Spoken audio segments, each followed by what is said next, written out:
Haleluya, salam damai sejahtera di dalam cinta kasih daripada Bapa kita Tuhan Yesus Kristus. Selamat malam, puji Tuhan kepada Bapak Ibu Saudara semua. Minggu malam hari ini sudah tanggal 8 Februari 2026. Kita bersyukur, terima kasih. Hanya rahmat dan anugerah Tuhan Bapak Ibu bersama yang menikmati hidup bersama dengan Yesus di dalam pemeliharaan bersama Tuhan. Sebelum kita berbaring tidur, mari kita mau disiplinkan diri untuk selalu bersekutu dengan Tuhan, untuk selalu memuji, berdoa, dan membacakan firman Tuhan. Dan kita menghayati, merenungkan firman Tuhan siang dan malam, dan kita melakukannya. Firman Tuhan pada malam hari ini kita mau baca dalam Injil Markus pasal 10 ayat 17 sampai 27. Di situ Yesus sendiri yang mengatakan, alangkah sukarnya orang yang kaya, orang yang beruang, orang yang mikirin dunia akan susah masuk dalam kerajaan surga. Karena dia fokus kepada dunia, tidak fokus kepada Tuhan, tidak fokus kepada kebenaran ilahi, tapi fokus kepada uang, dunia. Maka dia membuat susah adalah dia sendiri.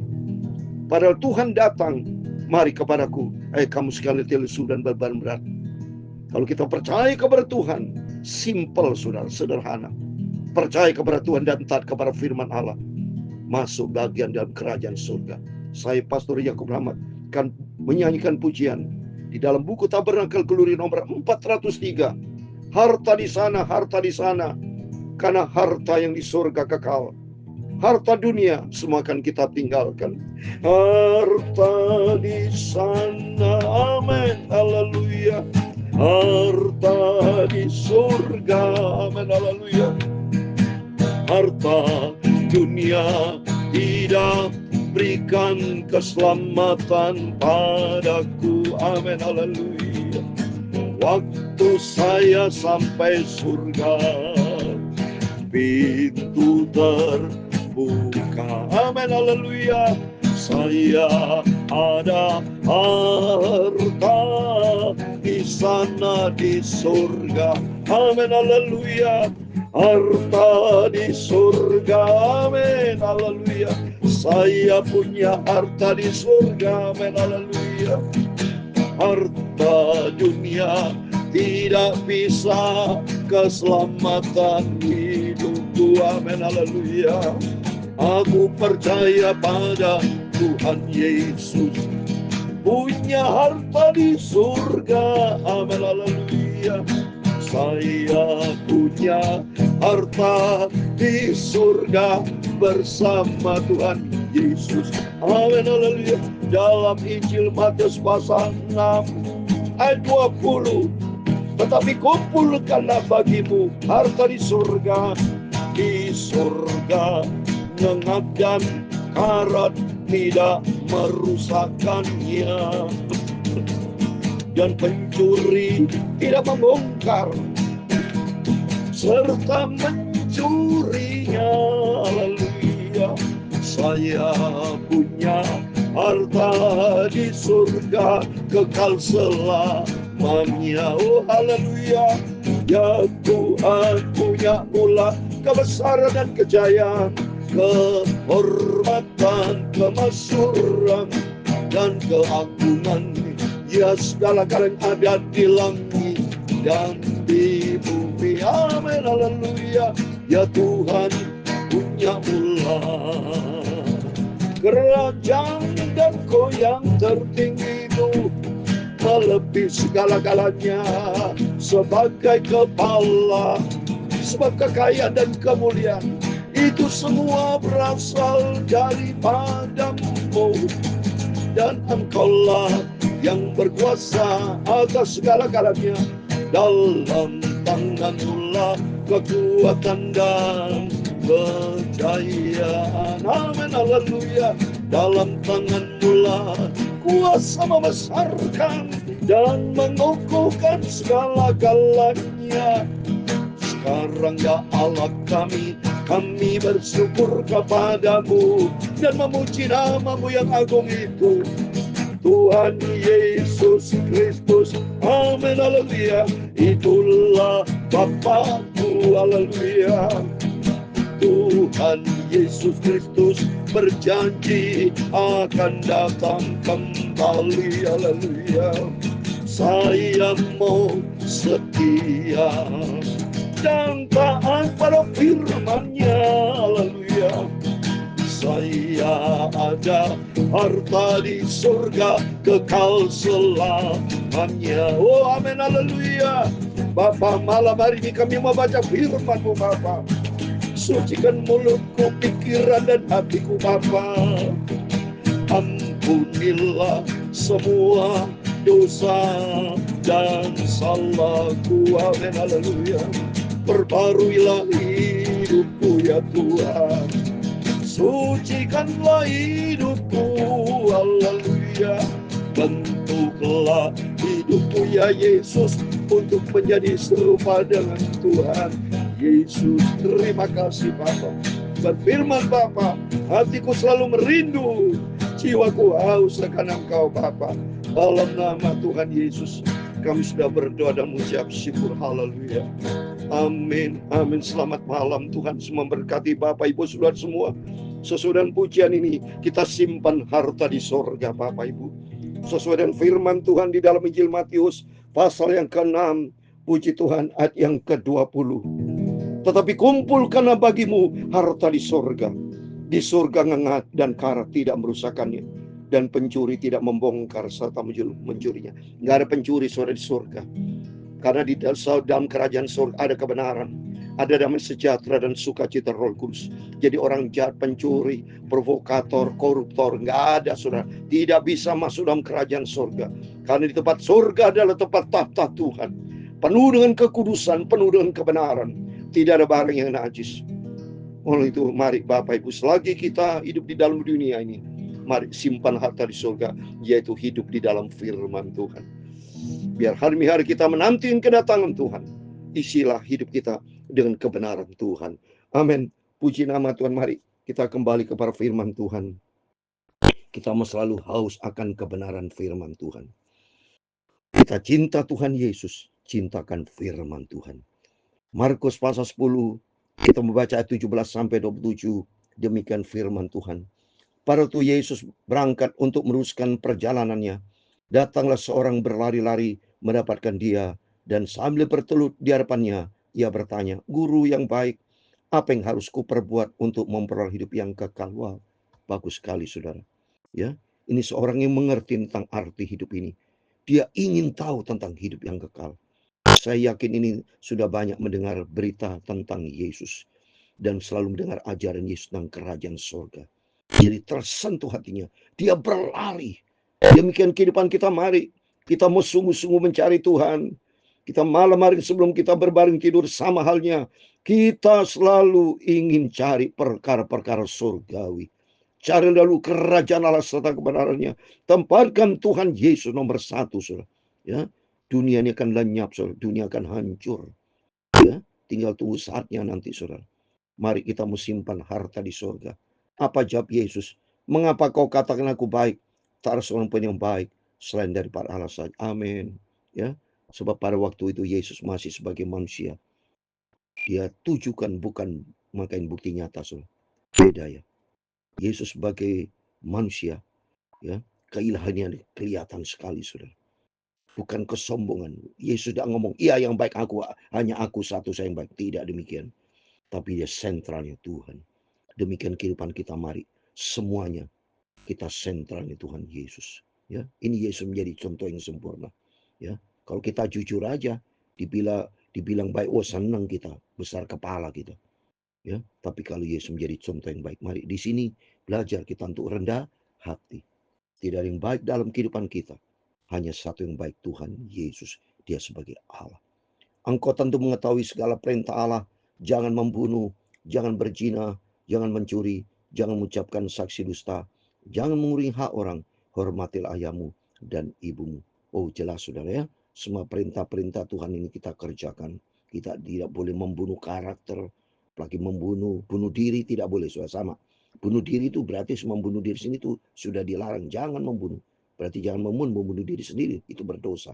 Ya, jangan berzina, jangan mencuri, jadi tidak boleh ada zina, tidak boleh pencurian ya. Jangan mengucapkan saksi dusta, jangan mengurangi hak orang, hormati orang tua kita. Lalu kata orang itu kepadanya, Guru semuanya sudah aku lakukan. Telah kuturuti sejak masa mudaku. Tapi Yesus memandang dia dan menaruh kasih kepadanya. Lalu berkata kepadanya, hanya satu lagi yang kekuranganmu. Pergilah, jualah apa yang kau miliki dan berikan kepada orang miskin. Maka engkau beroleh harta di surga. Kemudian datanglah kemari dan ikutlah aku. Ya, coba. Statement yang pertama, saudara. Tolong Bapak Ibu garis bawahi. Yesus menaruh belas kasihan. Yesus menaruh kasih kepadanya. Jadi artinya sifat Yesus penuh dengan cinta kasih. Mari kalau Yesus penuh cinta kasih, mari kita mau cinta Tuhan Yesus, saudara. Ya, saya selalu cinta Tuhan Yesus, haus akan firman Tuhan. Dan kita mau taat menjadi pelaku firman Tuhan. Dan ajaran dari Yesus, mari. Kalau semua sudah dilakukan oleh pemuda itu termasuk diri kita, mari kita diberkati. Bagi Bapak yang diberkati, mari suka memberi, ya, seperti sifat Tuhan Yesus, ya, punya murah hati, memberi. Berikanlah itu kepada orang miskin, ya, kepada hamba Tuhan dalam keadaan kekurangan. Oh, banyak, saudara, ya. Saudara, apa yang saudara kerjakan buat Tuhan Yesus itu tidak sia-sia. Apa yang saudara kerjakan memandang kepada Tuhan, itu pasti akan tertulis dalam harta di surga, di dalam kerajaan surga. Mendengar perkataan dia menjadi kecewa, lalu pergi dengan sedih sebab banyak hartanya. Ini jadi mereka itu lebih taat kepada simpen harta daripada ikuti firman Tuhan. Ini jelas, saudara. Bagi manusia saat ini begitu, banyak dia sendiri tidak mau taat kepada perintah Tuhan, tapi lebih fokus kepada uang, fokus kepada harta dunia, fokus kepada kedagingan. Nggak bisa masuk dalam kerajaan surga, saudara.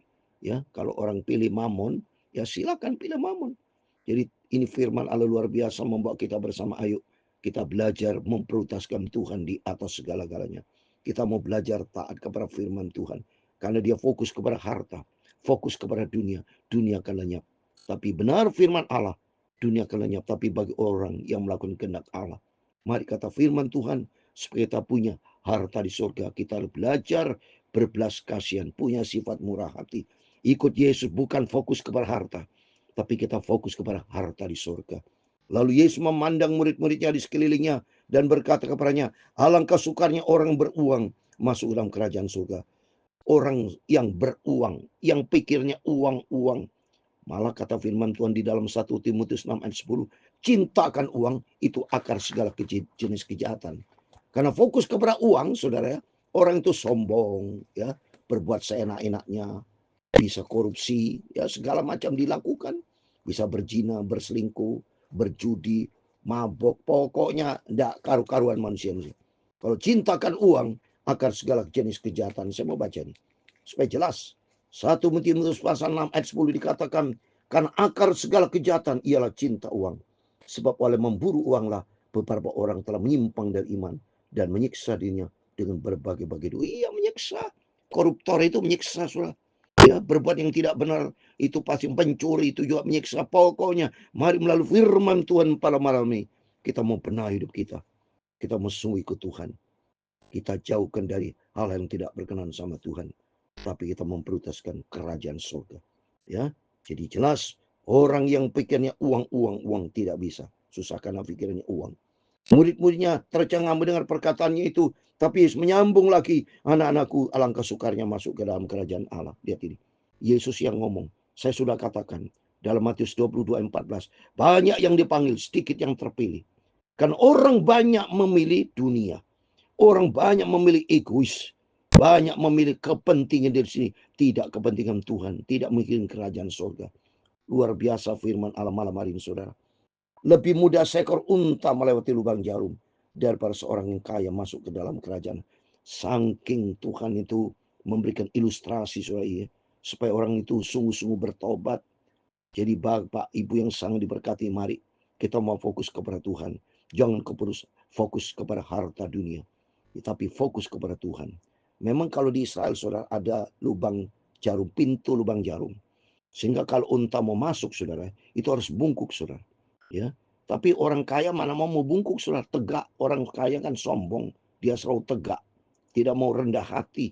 Itu maksudnya di sini. Ya, maka makin gempar dan berkata seorang kepada yang lain, jika demikian siapa yang dapat diselamatkan? Yesus memandang mereka dan berkata, bagi manusia hal tidak mungkin, tapi bukan demikian bagi Allah. Sebab segala sesuatu adalah mungkin bagi Allah. Yang jelas, Surga itu milik Tuhan. Asal seorang itu rendah hati, mau taat kepada firman Allah, Tuhan yang punya surga. Maka Tuhan berkata, bagi Tuhan tidak mustahil. Karena yang punya surga Tuhan. Jadi artinya semuanya mungkin bagi Tuhan. Artinya mari kita mau belajar rendah hati. Bagi Bapak Ibu yang sangat diberkati Tuhan, mari. Justru Bapak Ibu yang diberkati sama Tuhan melalui firman Tuhan malam hari ini. Mari belajar kita punya murah hati, berbelas kasihan, memberkati orang. Karena di dalam Amsal Sulaiman 11 ayat 25 dikatakan, siapa yang banyak memberi berkat akan diberikan kelimpahan. Termasuk para pendeta hamba Tuhan yang banyak harta, yang saat ini begitu banyak diberkati Tuhan. Berikanlah kepada hamba Tuhan ini di daerah-daerah. Banyak hamba Tuhan yang butuh kebutuhan saya. Ya, kita diberkati bukan untuk kita menikmati diri sendiri, tapi kita diberkati untuk memberkati orang lain. Karena banyak seperti di dalam Galatia 6 ayat 10, selagi kita hidup, mari kita mau berbaik, khususnya kepada saudara kita yang seiman, saudara ya. Itu firman Tuhan katakan. Saya mau baca Galatia pasal 6 ayat 10. Mari kita mau taat kepada firman Tuhan. Apa yang Tuhan perintahkan, itu yang kita kerjakan. Galatia 6 ayat 10 dikatakan, karena itu selama masih ada kesempatan bagi kita, mari kita berbuat baik kepada semua orang, tapi terutama kepada kawan-kawan kita seiman. Simpan harta di surga, karena harta di surga tidak ada gegat. Dia bilang tidak ada gegat, karat, segala macam seperti di dalam Matius tadi, Matius 6 ayat 20 ya. Tetapi kumpulkan bagimu harta di surga ngengat dan karat tidak merusakkannya. Pencuri tidak ada di sana, tidak ada ngengat, tidak bisa karatan ya. Tapi harta di surga kekal selama-lamanya. Mari kita berbuat baik, ikuti firman Tuhan. Dunia akan lenyap, tapi hanya orang melakukan kehendak Allah Bapa di surga akan kekal selama-lamanya. Tuhan memberkati kita semua. Harta di surga, amin. Haleluya. Harta di surga, amin. Haleluya. Harta dunia tidak bisa selamatkan kita, amin. Haleluya. Waktu saya sampai di surga, pintu terbuka, amin. Haleluya. Saya punya harta di surga kekal selamanya, amin. Saya kasih satu ayat lagi Bapak Ibu ya. 2 Timotius pasal 1 ayat 14, demikian firman Tuhan. 2 Timotius 1:14 dikatakan, peliharalah harta yang indah yang telah dipercayakannya kepada kita oleh Roh Kudus yang diam di dalam kita. Itulah harta di surga. Haleluya. Tuhan memberkati engkau dan melindungi engkau. Tuhan menyinari engkau dengan wajahnya dan memberi engkau kasih karunia. Tuhan menghadapkan wajahnya kepadamu dan memberi engkau damai sejahtera. Bapa kami di surga, dikuduskan namamu, datanglah kerajaanmu, jadilah kehendakmu di bumi seperti di surga, amin. Haleluya. Berikanlah kami pada hari ini makanan kami yang secukupnya, dan ampunilah kami akan kesalahan kami, seperti kami juga mengampuni orang bersalah kepada kami. Dan jangan membawa kami ke dalam pencobaan, tetapi lepaskanlah kami dari paling jahat. Karena Engkaulah yang punya kerajaan dan kuasa dan kemuliaan sampai selama-lamanya. Amin, amin. Selamat malam. Sebelum Bapak Ibu bareng-bareng tidur, mari kita mau berjaga dan berdoa sesuai dengan firman Tuhan pada malam hari ini. Mari kita simpan harta di surga. Belajar kita untuk berbelas kasihan, miliki murah hati seperti Yesus. Kita diberkati untuk memberkati. Karena itulah perintah Tuhan, supaya kita simpan harta di surga kekal buat selama-lamanya. Di dalam nama Tuhan Yesus Kristus. Bapak Ibu bersama saya malam hari ini, malam yang diberkati Tuhan, punya harta di surga. Amin. Immanuel.